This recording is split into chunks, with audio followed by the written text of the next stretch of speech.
ಬಿಡಿ ಕೈಲಿ ಇಟ್ಕೊಂಡಿರ್ತಾರೆ.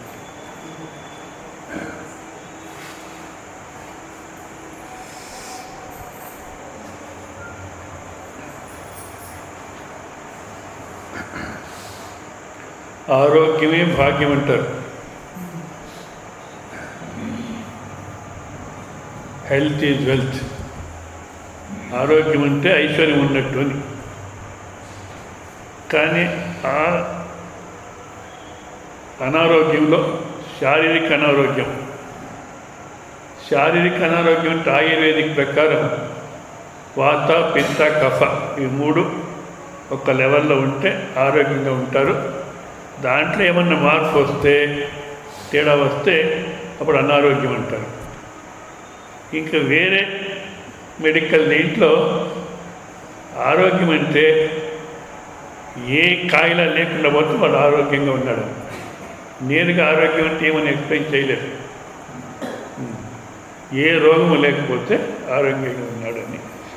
కానీ ఈ శారీరకంగా రోగాలు తప్పించుకోలేవు, వస్తూనే ఉన్నాయి. అది ఇప్పటి కాలంలో అయితే ఎవరన్నా ఆరోగ్యంగా ఉన్నారు, నాకేమీ కాయిల లేదు అంటే ముందు టెస్ట్ చేయించుకుంటారు. నేను కూడా చెప్తుంటాను, ముందు టెస్ట్ చేసుకో తర్వాత చెప్పు. ఎందుకంటే ఇప్పటి కాలంలో రోగాలు లోపలే ఉంటాయి, బయటికి కనబడదు. ఎప్పుడో విపరీతమైనప్పుడు కనబడతా, అప్పుడు ఇంకేం చేయలేదు. Sugar, BP, calcium deficiency, sodium deficiency ఎన్నున్నాయి. కానీ ఇది శారీరకంగా రోగం. మళ్ళీ మానసికంగా కూడా రోగాలు ఉన్నాయి. కామ, క్రోధ, లోభ, మోహ, మద, మాత్సర్య అవి కూడా రోగాలే. కానీ ఇంకో విధంగా మానసికంగా అంటే ఏదో సైకలాజికల్ ప్రాబ్లం అంటారు ఇంగ్లీష్లో. ఎవరినో పెళ్లి చేసుకోవాలనుకున్నాడు, ఏదో మొత్తంలో ఆ అమ్మాయిని పెళ్లి చేసుకుని కాలేదు. సరే, వాడికి పిచ్చి పట్టిపోయింది. ఎందుకు అమ్మాయిని పెళ్లి చేసుకోకుండా పోతే ఇంకెందుకు నా జీవితము అని వాడికి పిచ్చి పట్టింది. దానికి కూడా మానసికమైన రోగం అంటారు.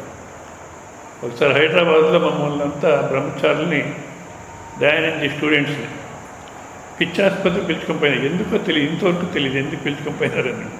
వీళ్ళు కూడా పిచ్చోళ్ళనో ఏమో మొత్తంలో.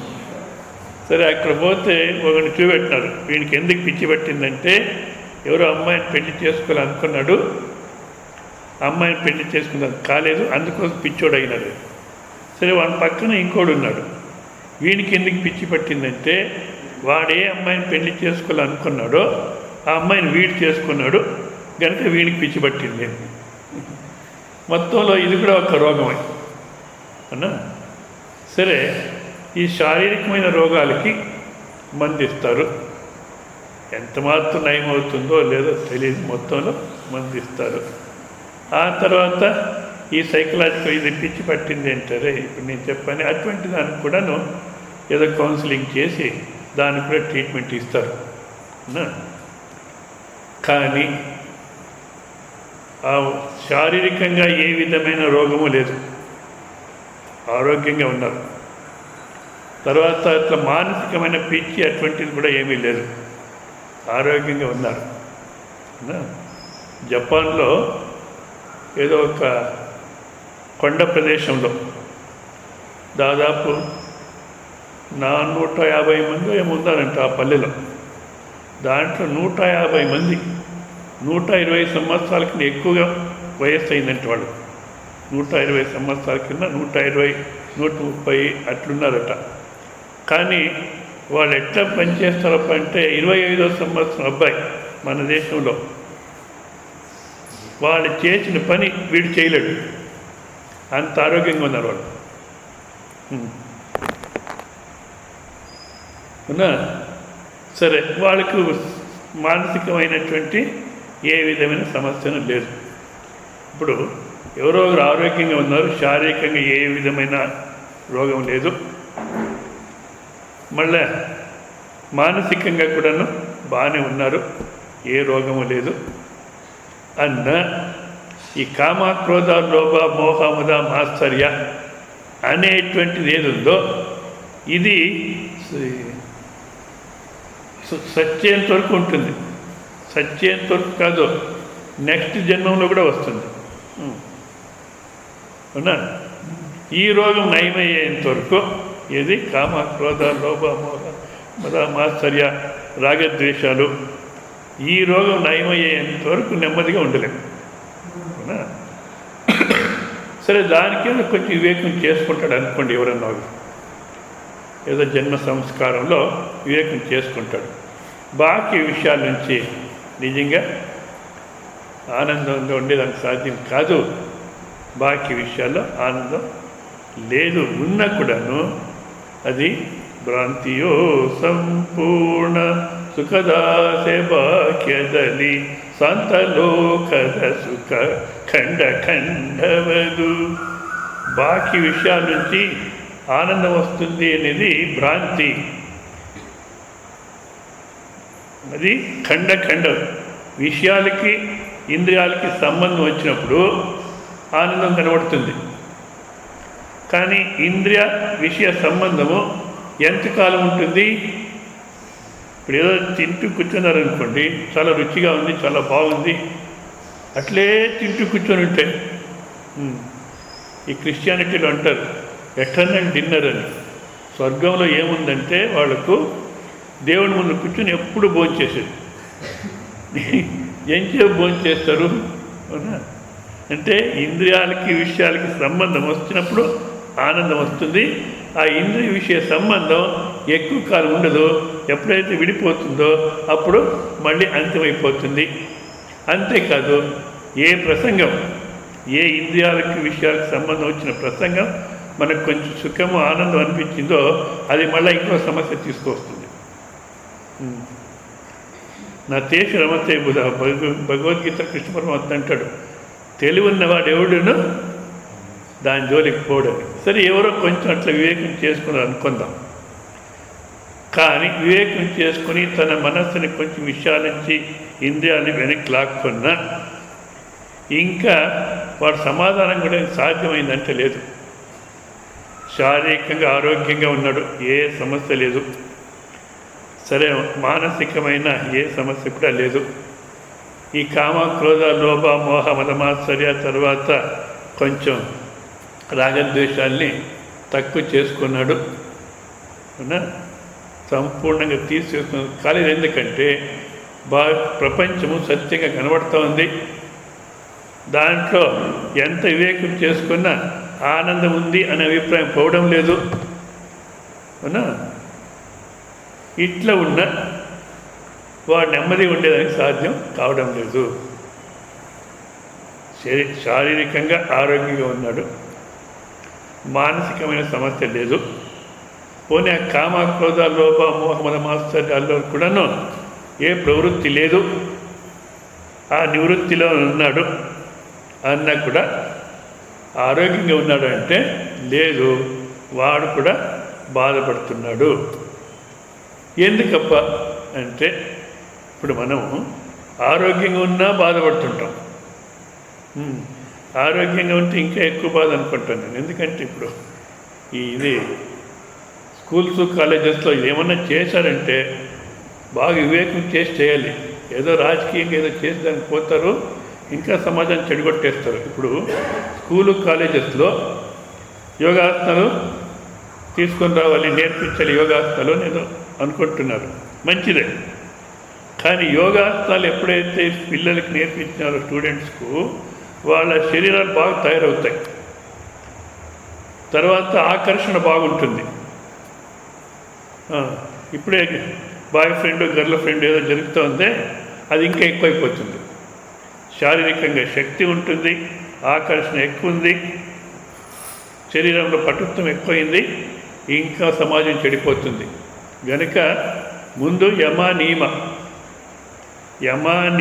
అంటే మారల్ అండ్ ఎథికల్ వాల్యూస్ చెప్పిన తర్వాత వాడు ఇంద్రియ నిగ్రహం, మనోనిగ్రహం ఉంటే వాళ్ళకు యోగాసనం చెప్పాలి.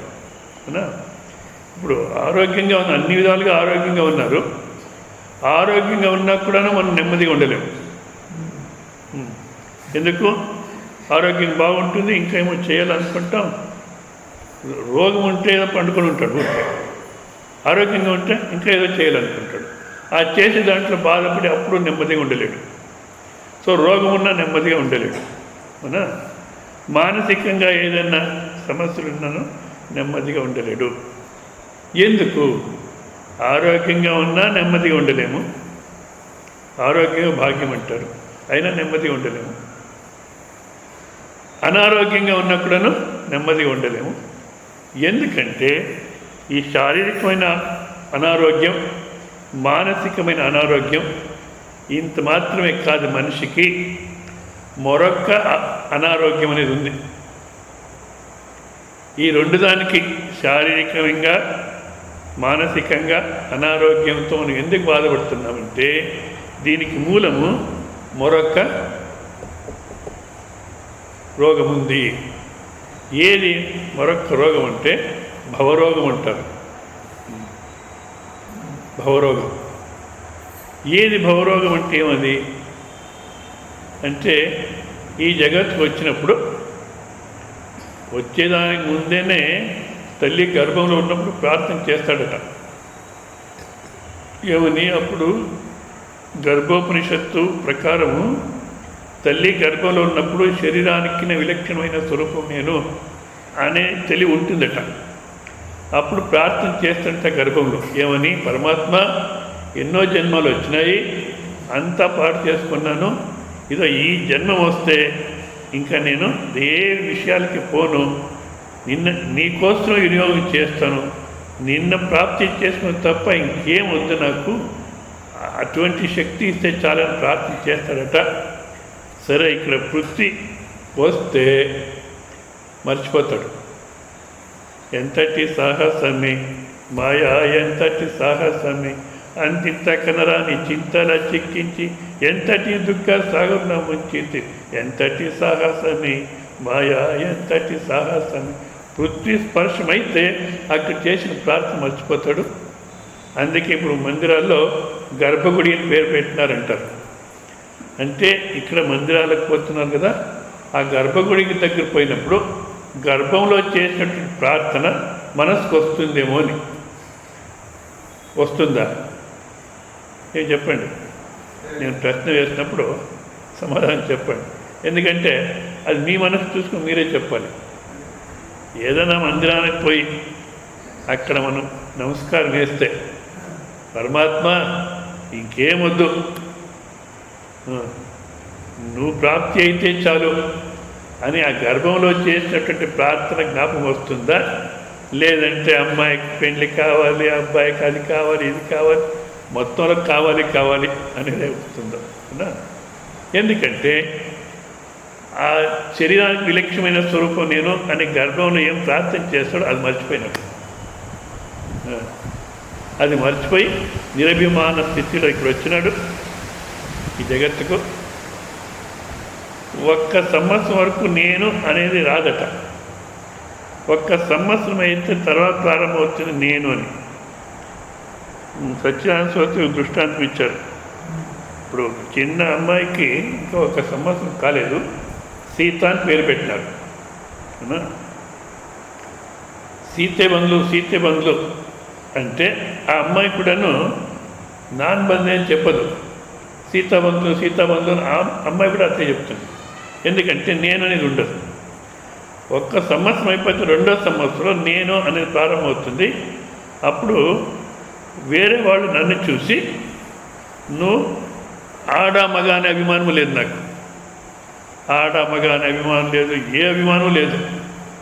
నన్ను చూసి సమాజంలో నువ్వు మగోడు అంటారు. అవును అని ఒప్పుకొనేస్తాను. అవునా? తర్వాత నువ్వు హిందూ, ముస్లిం, క్రిస్టియన్ ఇట్లేదో చెప్పినారు, ఒప్పుకొనేస్తున్నాను. మళ్ళీ తల్లి ముద్దు పెట్టుకొని ఎంత బాగున్నాడో అంటూ ఉంటుంది. అది విని నేను బాగుందని అనిపిస్తుంది. ఇట్లా వేరే వాళ్ళు నన్ను చూసి ఏమేమి చెప్పినారో దాదే నేను అనుకునేసినాను.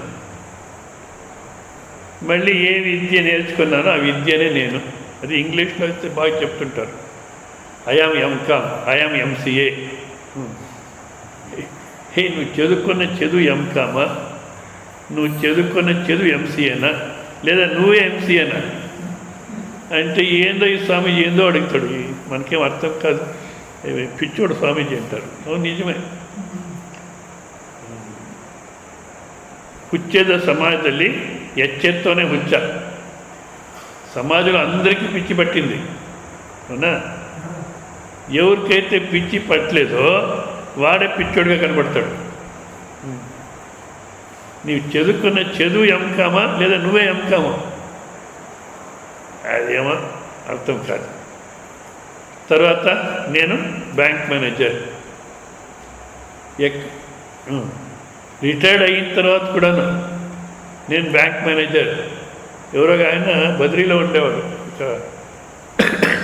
రిటైర్డ్ బ్యాంక్ మేనేజర్ అని బద్రీలో రిటైర్ అయిపోయిన తర్వాత బద్రీలో పోయి ఉండేవాడు. ఆ బద్రీలో 6 నెలలు మనం అక్కడ ఉండేదానికి అవకాశం ఉంటుంది. మళ్ళీ 6 నెలలు అక్కడ చాలా చలి తట్టుకోలేము, అక్కడ ఉండేదానికి కాదు. అయినా కొంతమంది ఒక 5-6 మంది సాధువులు అక్కడే ఉంటారు. దాంట్లో ఈ రిటైర్డ్ మేనేజర్ కూడా అక్కడ పోయి ఉన్నాడు. ఆయన చెప్పేవాడు, నేను రిటైర్ అయ్యి వచ్చి బద్రీలో ఉన్నా కూడా రిటైర్డ్ మేనేజర్ అనే అభిమానం పోలేదు. అంటే నువ్వు చేసే పని మేనేజర్ పని, లేదా నువ్వే మేనేజర్ అంటే మనకేం అర్థం కాదంటే, నన్ను చూసి వేరే వాళ్ళు ఏమేమి చెప్పినారో మళ్ళా నేనేం ప్రాప్తి చేసుకున్నాను, విద్య, ఉద్యోగము, ఇవన్నీ అదే నేను అనుకునేస్తాను. సో నేను ఫలానా అని తీర్మానం చేసుకొని దాంట్లో ఫలానా డేట్లో పుట్టినాను, సరే ఇట్లా దుఃఖీని జీవనం చేసుకుని ఉంటాను, ఒకరోజు వెళ్ళిపోతాను అని నిశ్చయం చేసుకున్నాము. ఇదే భవరోగం. ఈ రోగం ఎంతవరకు ఉంటుందంటే నేను నాది, అహమిదం మమైదమితి నైసర్గికంలో కోర, నేను నాది అనేది ఎంతవరకు ఉంటుందో, ఈ రోగం ఉన్నంత వరకు శరీరం ఆరోగ్యంగా ఉన్నా మనం నెమ్మదిగా ఉండలేము, శరీరం అనారోగ్యంలో ఉన్నా ఇంకా నెమ్మదిగా ఉండలేము. మానసికంగా కూడా అంతే. ఏ మానసికమైన రోగం లేకపోయినా నెమ్మదిగా ఉండలేం, ఆ రోగం ఉన్నా నెమ్మదిగా ఉండలేం. కామ, క్రోధ, లోభ, మోహ, మద, మాత్సర్య అది ఉన్నాను నెమ్మదిగా ఉండలేం, అవి తగ్గినా కూడా నెమ్మదిగా ఉండలేం. ఎందుకంటే మూలత ఈ రోగం ఉంది. ఏది?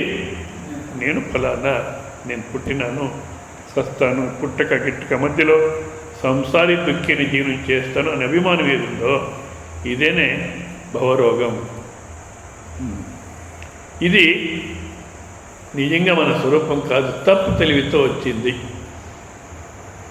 తప్పు తెలివితో వచ్చిందంటే ఏం స్వామి తప్పు తెలివి అంటారు?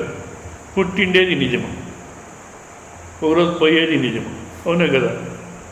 దీంట్లో తప్పు తెలివి ఏముంది? మళ్ళీ దుఃఖి అని ఏడుస్తున్నాము, ఇది నిజమే. ఇంకా దీంట్లో తప్పు తెలివి ఏముంది అంటే, ఇప్పుడు పుట్టిండేది నిజమంటారు. నేను ఫలానా డేట్లో ఫలానా టైంలో పుట్టినాను అని అందరూ డేట్ ఆఫ్ బర్త్ పెట్టుకున్నారు, టైము, డేట్ ఆఫ్ బర్త్ అంతా. అది మీ అనుభవమా లేదా వేరే వాళ్ళు చెప్పిందా? అంతే కదా. అంటే పుట్టిన అనుభవం లేదు మనకు, అయినా పుట్టినాను, తప్పు తెలియనే కదా. ఏదైతే అనుభవంలో లేదో అది ఉంది అనుకుంటే తప్పు తెలివి. మళ్ళీ ఎవరో పోతాను అంటున్నారు. పోనీ ఆ సచ్చిన అనుభవం అన్న ఉందా? లేదు స్వామిజీ, ఇప్పుడు ఇంకా బ్రతుకున్నాము, ఇప్పుడు అనుభవం లేదు. మరి సచ్చిన అనుభవం లేదు, పుట్టిన అనుభవం లేదు, అయినా పుట్టిన అనుసస్తాను ఎట్లా అనుకున్నాం? తప్పు తెలివినే. అట్టకా స్వామిజీ, ఎట్లా అనుకున్నానంటే, నేను పుట్టిన తర్వాత చాలామంది పుట్టింది చూసినాను, ఓహో నేను కూడా ఇట్లే పుట్టినాను అని నిశ్చయం చేసుకున్నాను. నేను పుట్టిన తర్వాత చాలామంది పోయింది చూస్తున్నాను, సో నేను కూడా ఒకరోజు ఇట్లే పోతాను అని తీర్మానం చేసుకుని, ఇది కరెక్టే కదా. ఇప్పుడు వేరే వాళ్ళు పుట్టినారో నేను చూస్తున్నాను, చాలామంది పుట్టింది చూస్తున్నాను అంటున్నారు. నిజంగా వేరే వాళ్ళు చాలామంది పుట్టింది చూస్తున్నాను అన్నప్పుడు ఆ శరీరం పుట్టింది చూసినారా? లేదా ఆ శరీరం లోపల మరొక చైతన్య స్వరూపం నేను అది దాన్ని చూస్తున్నారా? దేన్ని చూస్తున్నారు? శరీరం పుట్టింది చూస్తారు. పోయినారు అంటారు అవునా? ఆ పోయిన వాళ్ళు ఎప్పుడైనా చూస్తున్నారా? శరీరం పోయేది చూస్తున్నారు. అంటే ఇప్పుడు మనం ఏం తీర్మానం చేసుకోవాలి? నేను నా శరీరం కూడా ఈ విధంగా పుట్టింది, నా శరీరం కూడా ఈరోజు ఇట్లా ఒకరోజు పోతుంది అని మనం తీర్మానం చేసుకోవాలంటే కొంతవరకు కరెక్ట్. అది సంపూర్ణ కరెక్ట్ కాదు, కొంతవరకు కరెక్ట్. కానీ మనం చూసింది ఒకటి, మళ్ళీ తీర్మానం చేసుకుంది ఇంకోటి. ఎక్కడైనా అంతే, మనం ఏది చూసినా ఏ నిశ్చయానికి వస్తామంటే మళ్ళీ బాధపడేదానికి, దెబ్బతినేదానికి, మళ్ళీ ఇరుక్కునేదానికే నిశ్చయం చేస్తాం. దీనికి ఒక ప్రసంగం చెప్తుంటాను. ఒక పంజాబ్లో ఒక ఆఫీసర్ ఉండేవాడట. ఈ తమిళనాడు అయ్యర్స్ అంటే బ్రాహ్మిన్స్ వాళ్ళు, స్మార్త బ్రాహ్మిన్స్. చాలా తెలివి ఎక్కువ వాళ్ళు, కానీ ధైర్యం తక్కువ. సో ఆ ఆఫీసర్ని అక్కడ పంజాబ్కి ఫోర్స్ చేస్తున్నారు. వానికి జీతం ఎక్కువ, వేరే వాళ్ళకంతా జీతం తక్కువ. అక్కడ వర్కర్స్ అంతా ఒకరోజు గలాట్ చేస్తున్నారు. మనం ఇంత కష్టపడి పని చేస్తున్నాం, మనకి జీతం తక్కువ ఇస్తున్నారు, వాడు ఊరికి కొంచెం సైన్ చేస్తుంటాడు, వానికి ఎక్కువ జీతం ఇస్తున్నారు, ఏం న్యాయం ఇది అని గలాట్ చేయాలని మొదలు పెడితే ఎవరైతే అందరూ మీటింగ్ చేసి ముందు పోయి కనుక్కొనరా ఎందుకు నీకు జీతం ఎక్కువ అని, తర్వాత ఏదైనా చేస్తామని అని ఒక లీడర్ని పంపించినారు. ఆయన పోయినాడు, నీకెందుకే అంత జీతము, మనకెందుకు తక్కువ, మనం కష్టపడి పని చేస్తున్నామని అడిగితే ఇట్లా టేబుల్ ఉండింది, టేబుల్ పైన చేయి పెట్టినాడు.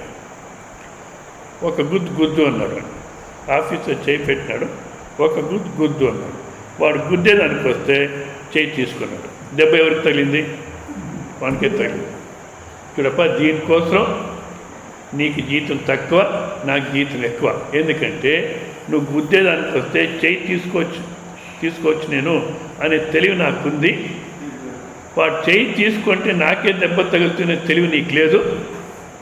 సో ఆ తెలివి కోసం నాకు జీతం ఎక్కువ అని. ఓహో ఇట్టునా అని బయట పోయినాడు. సరే, లీడర్స్ ఫాలోయర్స్ అంతా ఉన్నారు. ఏం చెప్పినాడు అంటే ఇప్పుడు ఆయన చెప్పాలి. చూస్తాడు, ఇక్కడ టేబుల్ లేదు. సరే, ముఖం పైన చేయి పెట్టుకున్నాడు.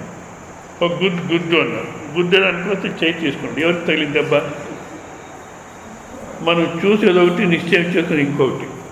ప్రతి ఒక్క చోట, అది ఇప్పుడు కాలంలో అయితే నిజంగా అంతా మాస్టర్ గ్రాడ్యుయేట్స్, ఈ స్టూడెంట్స్ వీళ్ళంతా మాస్టర్ గ్రాడ్యుయేట్స్, ఏమాత్రం తెలియలేదు. అన్ని చోట్ల ఏదో దెబ్బతినేది, ఇరుక్కునేది, బాధపడేది. అదేవిధంగా చూసింది శరీరం పుట్టి చూసినాము, శరీరం పోయేది చూసినాం. మనం ఏం నిశ్చయం చేయాలి? నా శరీరం ఈ విధంగా పుట్టింది, నా శరీరం ఈ విధంగా పోతుంది. చూసింది ఒకటి, నిశ్చయం చేసింది ఇంకొకటి. కనుక ఈ పుట్టినాను సస్తాను అనేది తప్పు తెలివి. సంసారం అనేది మనకి లేదు అనే తప్పు తెలివితో అట్లా అనుకున్నాం. ఇది ఒకటి. రెండోది, కొంతమంది ఆర్గ్యూ చేస్తారు. ఏమని? లేదు నా పుట్టుక నేను చూశాను, నేను పోయేది కూడా చూస్తాను.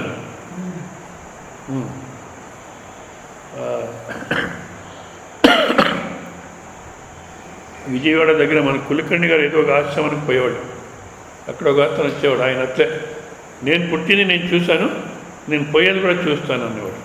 సరే, ఒకవేళ నేను పుట్టింది నేను చూస్తాను అని చెప్తే అవునా, పోయేది కూడా చూస్తాను అంటే కొంచెం సూక్ష్మంగా మీరు చూడండి. ఆ పుట్టుక అనేదాన్ని చూసేదానికి ముందే వాడు ఉండాలి. ఏదైతే పుట్టుకను చూసిందో అది పుట్టలేదు, దానికి జన్మ లేదు, అది ముందే ఉంది. ఏదైతే పోయిందని నా మృత్యుని నేను చూస్తాను అంటే ఆ మృత్యు జరిగిన తర్వాత కూడా అది ఉండాలి. అంటే ఏమైంది?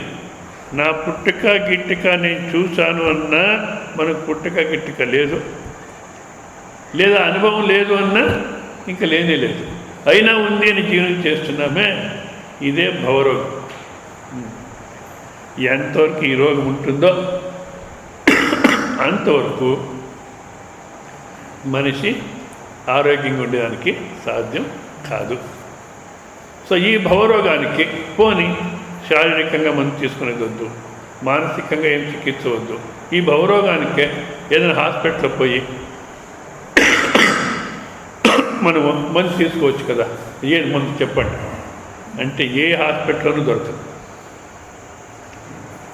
ఈ భవరోగానికి ముందు ఒక స్పెషల్ హాస్పిటల్, ఇది స్పెషల్ మల్టీ స్పెషల్ హాస్పిటల్ అని ఏదేదో అంటారే, ఏమేమి చెప్తున్నా దాంట్లో విచిత్రమైన హాస్పిటల్ ఏది, ఇక రాయదుర్గ ఆశ్రమం,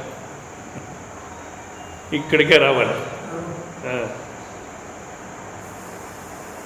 ఎవరైతే తత్వం తెలుసుకున్నాడో గురువే గతి అను మనస తత్వ గురుపాదముల కంటే ఘనమేది మనస గురువే గతి అను మనస.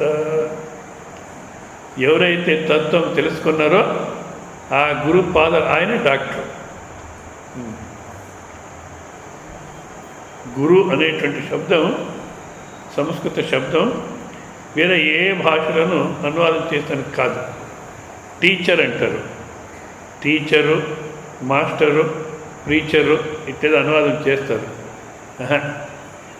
టీచర్ అంటే ఏదో ఒక విషయాన్ని గురించి మనకి ఇన్ఫర్మేషన్ ఇచ్చే ఆయన టీచరు. కానీ ఇక్కడ గురువు అంటే అది కాదు, ఏదో విషయాలపైన మనకేదో విషయాలు ఇన్ఫర్మేషన్ అందిస్తున్నాడు కాదు. ప్రీచర్ అంటే తాను ఆ స్థితిలో ఉన్నాడో లేదో ఊరికి ఏదో చెప్పుకొని పోయేది జనాలకు, అది కూడా గురువు అనేదానికి సరిపోదు. ఇంకా మాస్టరు ఏది సరిపోదు. మరి ఎవరు గురువు? శ్రోత్రియం బ్రహ్మనిష్టం, శాస్త్రాలు చదువుకొని ఉండాలి. ఏ శాస్త్రాలు? జ్యోతిష్ శాస్త్రం, వాస్తుశాస్త్రం, మళ్ళీ నిజంగా జనాలు కూడా అంతేనే. ఇప్పుడు ఎంత బాగుంది వాక్యం, నువ్వే ఆనంద స్వరూపం, నువ్వే బ్రహ్మస్వరూపం, రాజనీం జగక్కెళ్ళ మంకుతిమ్మ, మొత్తం జగత్తుకి రాజు నువ్వు. భోజనదుడు పరమ భోజన పరబ్రహ్మరస యాచి సల్కే నిర్పదనుండబడిక త్యాజ్య త్యాజక సంత్యాజ్య భేదಗಳ నిన్ను రాజనీం జగక్కెళ్ళ మంకుతిమ్మ.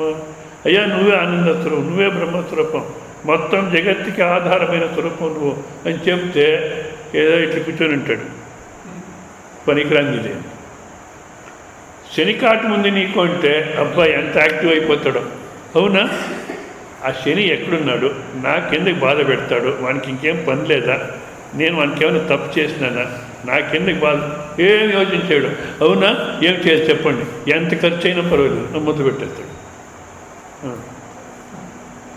వాస్తు సరిలేదంటే చాలు, మా తాత ముత్తాత అంతా ఇదే ఇంట్లోనే జీవనం చేస్తున్నారు, ఎన్ని పెళ్ళిళ్ళు జరిగినాయి, ఎన్ని శుభకార్యాలు జరిగినాయి, ఎంతమంది ఇక్కడ అభివృద్ధి చెందినారు, ఈరోజు వచ్చి నువ్వు ఇటు చెప్తున్నావు, ఏం యోచించేది. అవునా? ఏం చేయాలి చెప్పండి. లెట్రిన్ దేవుని ఇచ్చేయి, దేవుని లెట్రిన్ చేయి అంటారు వాళ్ళు. నువ్వే బ్రహ్మస్వరూపం అంటే ఆసక్తి రాదు, ఇట్లట్టేదని చెప్తే. కానీ ఈ శాస్త్రాలు, జ్యోతిష్ శాస్త్రము, వాస్తుశాస్త్రము, ఇంకా ఏ శాస్త్రం అయినా, కానీ అట్లాంటివి జనాలకు కావాల్సింది. అనంతపురంలో నేను ప్రవచనం చేస్తున్నాను, ఓల్డ్ టౌన్ ఏదో మందిరంలోనే ఉన్నాను. ఎవరో ఒక ఆమె వచ్చింది, అయ్యా జాతకం చూస్తావా అనింది. లేదమ్మా. పోనీ చెయ్యి చూస్తావా? లేదమ్మా. లేదు. గవలేసి చెప్తావా? లేదమ్మా. పోనీ చిలుక పెట్టుకున్నావా? చిలుక శాస్త్రం చెప్తావా? లేదమ్మా. ఎన్ని అడిగిందో, బుడిబుడికి చెప్తావా అని. లేదమ్మా లేదమ్మంటే ఆమె కోపం వచ్చింది. మరి నువ్వేంటి జనాలకు చెప్పేది? ఉదయం కూర్చొని చెప్తుంటావు, సాయంత్రం కూర్చొని ఇంకేం చెప్పేది నువ్వు? అమ్మ నువ్వు వచ్చి విను, అర్థమవుతుంది, ఏం చెప్తారో నువ్వు విను అన్నాను. నువ్వు సర్లే అని పోయింది. అంటే శాస్త్రం అంటే ఇవి అనుకున్నారు. నిజంగా ఇదంతా సాపేక్షికం. ఒక్కడే శనికాటు ఉంది అన్నారు, మనం ఏదో శాంతి చేసినాం, ఆ శాంతి ఏదో సరిపోయింది అనుకున్నాం, అప్పటి నుంచి నువ్వు ఆనందంగా ఉంటావా? ఇంకొక సమస్య ప్రారంభమవుతుంది. అవునా? అమ్మాయికి పెళ్లి కాలేదు, ఏదో శనికాటు ఉంది అన్నారు, ఏదో శాంతి చేస్తారు, పెళ్ళయింది, ఇంకా అయిపోయింది కదా. ఎక్కడైంది? ఇప్పుడు అప్పుడే డైవర్స్కి వచ్చింది. ఇప్పుడు కాలంలో అయితే పెళ్ళై 1 నెల 3 months అయితే అప్పుడే డైవర్స్ మొదలు. ఏ శాస్త్రం చదివినా ప్రయోజనం లేదు. శ్రోత్రియం బ్రహ్మనిష్టం అంటే మోక్షశాస్త్రం అధ్యయనం చేసి ఉండాలి. తర్వాత ఆ తత్వంలో తాను నిలబడి ఉండాలి. అందుకే గురువే గతి అను మనస తత్వ గురుపాదముల కంటే ఘనమేది మనస, గురువే గతి అను మనస. ఆ తత్వం తెలిసిన గురువునే ఇక్కడ వైద్యుడు. ఆయన మనకు అజ్ఞానాన్ని తీసేస్తాడు. అంటే నేను పుట్టినాను, సస్తాను, పుట్టుక గిట్టుక మధ్యలో దుఃఖేను జీవనం చేస్తున్నాను, ఈ శరీరమే నేను అనేటువంటి భావన ఏదుందో దీన్ని సంపూర్ణంగా తీసేస్తాడు. ఒక్కసారి ఆయన తీసేసినప్పుడు మనం సక్రమంగా అర్థం చేసుకుంటే మళ్ళీ ఆ ఒక్క తప్పుతలి మనకి రాదు. తీసేస్తాడు. అంతేకాదు, నువ్వు బ్రహ్మస్వరూపం, ఆనంద స్వరూపం, జగత్తుకి ఆధారమైన స్వరూపం అని ఆ దృష్టికి తీసుకుపోతాడు. అప్పుడు భవరోగం పోతుంది. ఆ తర్వాత శరీరం ఆరోగ్యంగా ఉన్నా లేకపోయినా, మనస్సు ఆరోగ్యంగా ఉన్నా లేకపోయినా ఆనందంగా ఉంటాడు. మానసికంగా పిచ్చి ఆ మెంటల్ ప్రాబ్లమ్స్ రానే రాదు. శారీరకంగా రోగం వచ్చినా ఆనందంగా ఉంటాడు. ఎందుకు? ఇది నేను కానే కాదు కనుక ఆ గురు సాన్నిధ్యమును పొందాలి. కానీ ఎటువంటి వాళ్ళకు గురువు చెప్పింది అర్థమవుతుందంటే, ఈ టిబెటియన్ లాంగ్వేజ్లో లానా అనే శబ్దం వాడతారట శిష్యుడు అనేదానికి. టిబెటియన్ లాంగ్వేజ్లో లానా అనే శబ్దం శిష్యుడు అనేదానికి ఆ శబ్దం వాడతారట. ఆ శబ్దం కూడాను వేరే ఏ లాంగ్వేజ్లోనూ అనువాదం చేస్తాను కాదు.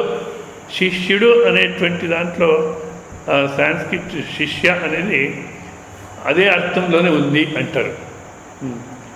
ఎవడు శిష్యుడంటే ఎవరైతే నాది అనేది ఏముందో దాన్నంతా పోగొట్టుకుని రెడీగా ఉంటారో వాడు శిష్యుడు. ఇట్లా చెప్తే లేచిపోతారంతా.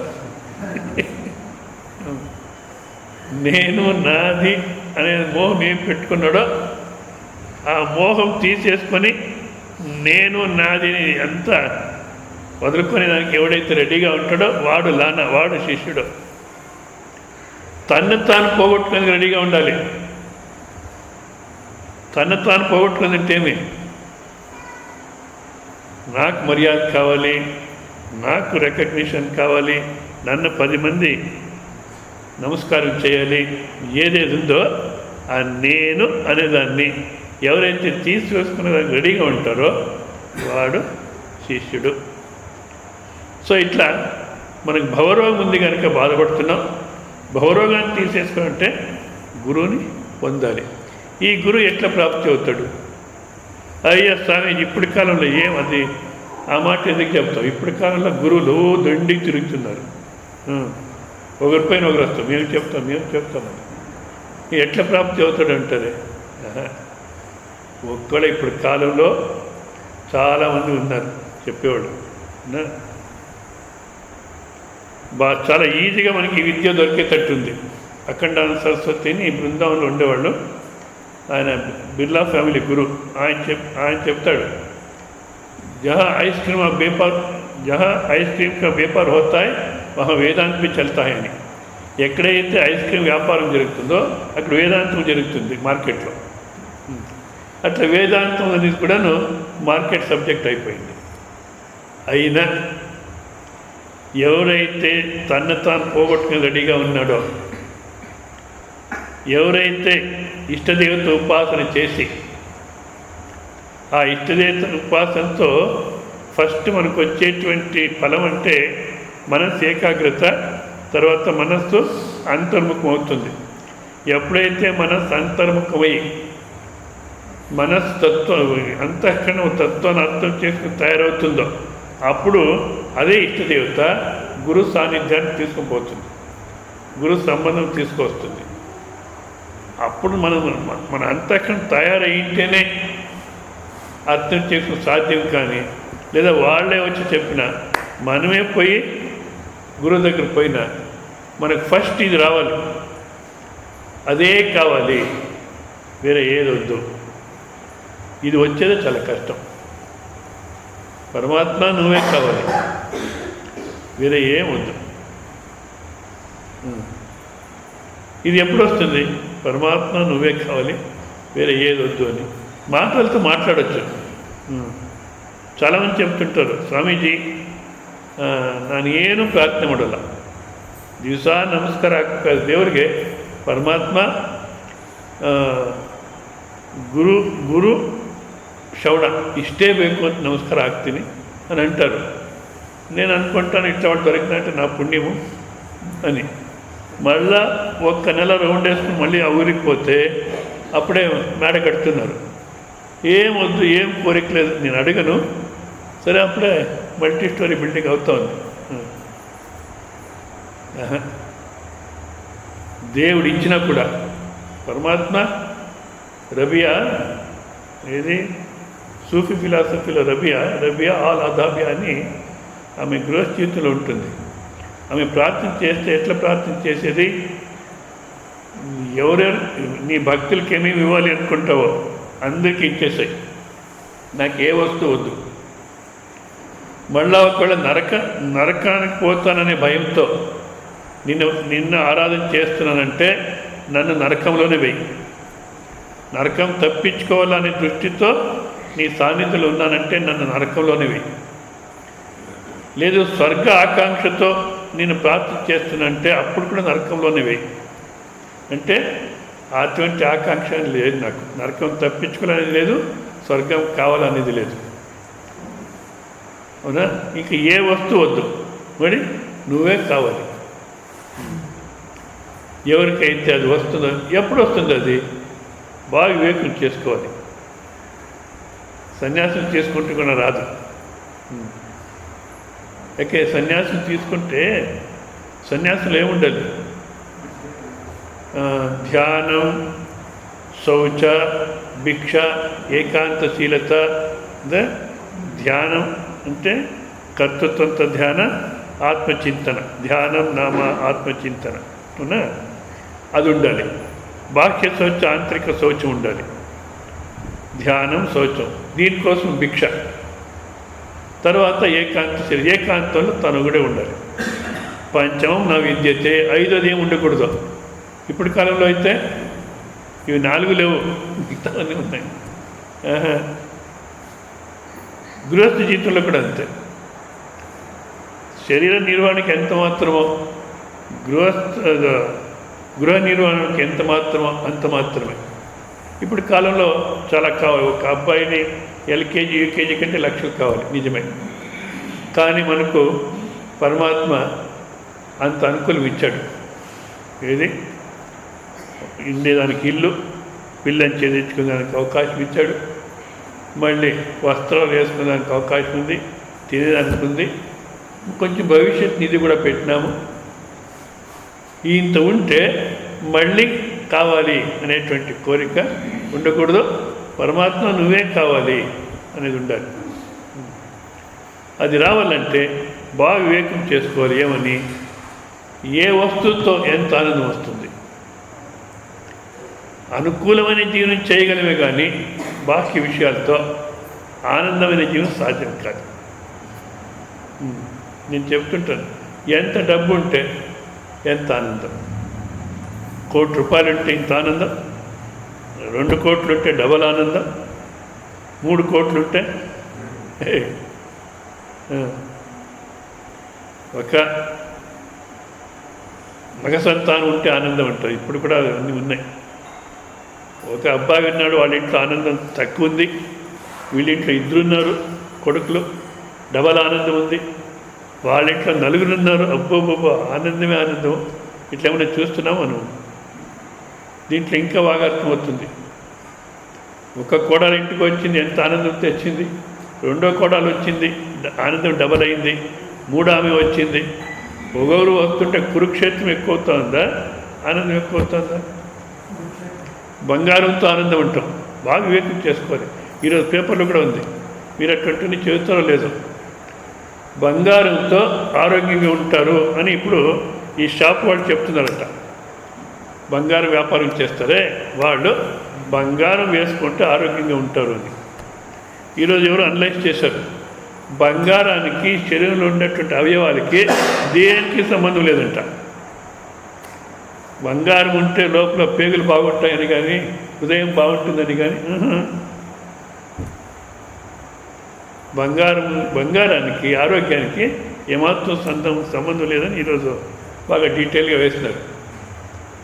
అంటే బాకీ విషయాల నుంచి అనుకూలమైన జీవనం చేయొచ్చు కానీ ఆనందంగా జీవనం చేయలేము అని ఇది బాగా వివేకం అయితే అప్పుడు పరమాత్మ నువ్వే కావాలి అనేటువంటి వస్తుంది. అప్పుడు గురువు మనకు ప్రాప్తి అవుతుంది. ఇష్టదేవత ఉపాసనతో ఆ గురువు శ్రోత్రియం బ్రహ్మనిష్టం అంటే మోక్షశాస్త్రం అధ్యయనం చేసుకుని ఉండాలి. మళ్ళీ తాను అనుభవంలో ఆ అనుభవంలో నిలబడి ఉండాలి, సత్యంలో నిలబడి ఉండాలి. తర్వాత బోధనా క్రమం కూడా తెలిసి ఉండాలి. ఆయన ఎట్లా చెబితే అర్థమవుతుంది వీళ్ళకు అని ఆ బోధనా క్రమం కూడాను తెలిసి ఉండాలి. అంతేకాదు శిష్యుల యొక్క దౌర్బల్యాన్ని అర్థం చేసుకొని అక్కడి నుంచి వాళ్ళని ఎట్లా పైకి తీసుకొని పోవాలి అనేది కూడాను ఆయనకు తెలిసి ఉండాలి.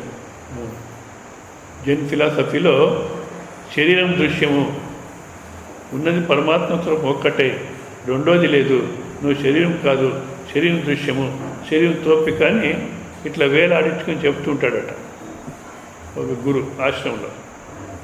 సరే క్లాస్ అయిపోతుంది, టిఫిన్ అయింది. తర్వాత నాలాంటి ఒక బ్రహ్మచారి అందరినీ కూర్చోబెట్టుకొని ఉన్నది ఒకటే, రెండోది లేదు, ఉన్నది ఒకటే అని ఇట్లా చెయ్యి ఆడించుకొని ఆ గురుని తమాషా చేస్తున్నాడు.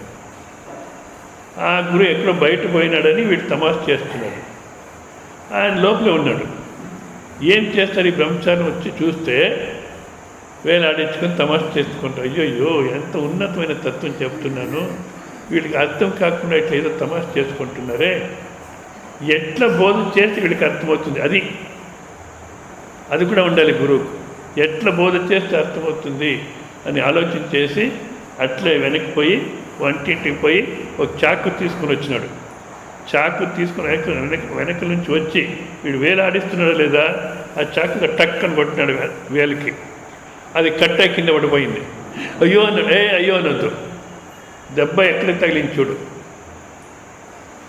ఎక్కడ తగిలింది అంటే అప్పుడు చూస్తాడు, వేలికి దెబ్బ తగిలింది, వేలు కింద పడిపోయింది, అక్కడ రక్తం వస్తూ ఉంది నిజమే, కానీ ఇదంతా చూసేవాడు నాకు చాకు తగలలేదు, అప్పుడు గురు పాదాల పైన పడి ఈరోజు అర్థమైంది మీరు చెప్పింది ఏది, నేను శరీరం కాదు అనేది ఈరోజు అర్థమైంది అన్నాడు. సో ఆ విధంగా ఎట్ట చెబితే వీళ్ళకి అర్థమవుతుంది అని శిష్యుల దౌర్బల్యాన్ని కూడా అర్థం చేసుకొని చెప్పేటువంటి గురు ఆ శబ్దాన్ని ఎందుకు మన జీవితాన్ని సంపూర్ణంగా మార్చేస్తాడు.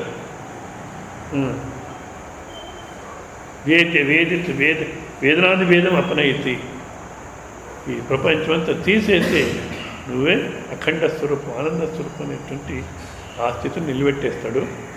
అటువంటి గురువుని మనం ఇంకా ఏ భాషలోనూ అనువాదం చేస్తే సాధ్యం కాదు. మొన్న గురు పూర్ణిమ జరిగింది హైదరాబాద్లో. కృష్ణానంద మఠం ఉంది, వాళ్ళు ఆరాధన గురించి రాశారు. గురు ఆరాధన, గురు జయంతి అంటే వాళ్ళ ఫోటోలు పెట్టి ఇవంతా చేయాలి. కానీ సామాన్యంగా ఏం చేస్తారంటే మన రామకృష్ణాష్టం బళ్ళారిలో జరిగింది గురు పూర్ణిమ. మధ్యాహ్నం దాదాపు ఒక 600 మంది వచ్చినారు. దేనికి? భోజనానికి. మళ్ళీ ప్రవచనం జరిగితే ఎవరు రాలే, 600 మంది రాలే, 60 మంది ఏమో వచ్చేవాడు. అంటే ఆ పూజ చేసేది, ఆ ప్రసాదం భోజనం చేసేది ఇంత మాత్రం ఆరాధన కాదు, ఆ గురువు ఏ విధంగా జీవనం చేశాడో, మళ్ళీ ఏమి మనకు ఉపదేశం చేశాడో దాన్నంతా మనం జ్ఞాపకం చేసుకొని మనం ఆ విధంగా జీవనం చేస్తున్నామా, ఆ బోధ ప్రకారం ఉన్నామా లేదా అనేది పరీక్ష చేసుకొని మళ్ళీ అట్లా ఉంటే కరెక్ట్, అదే విధంగానే ముందుకు పోవాలి. లేదు అట్లా లేదు, చెప్పింది మర్చిపోయినాము, ఆయన జీవితం వేరు మన జీవితం వేరంటే మళ్ళీ మార్చుకోవాలి మనం. సో అప్పుడు గురు పూర్ణిమ అవుతుంది. కానీ లేకపోతే గురు పూర్ణిమ ఊరికే భోజనం చేసేస్తే గురు పూర్ణిమ కాదు అంటారు. సో టైం అయింది, ఇక్కడ నిలబెడదాం. ఇంకా రేపు నుంచి 4 రోజులు కార్యక్రమాలు ఉంటాయి. సో అందులో రాండి, సమయాలు సరిగ్గా ఏకాగ్రతతో వినండి.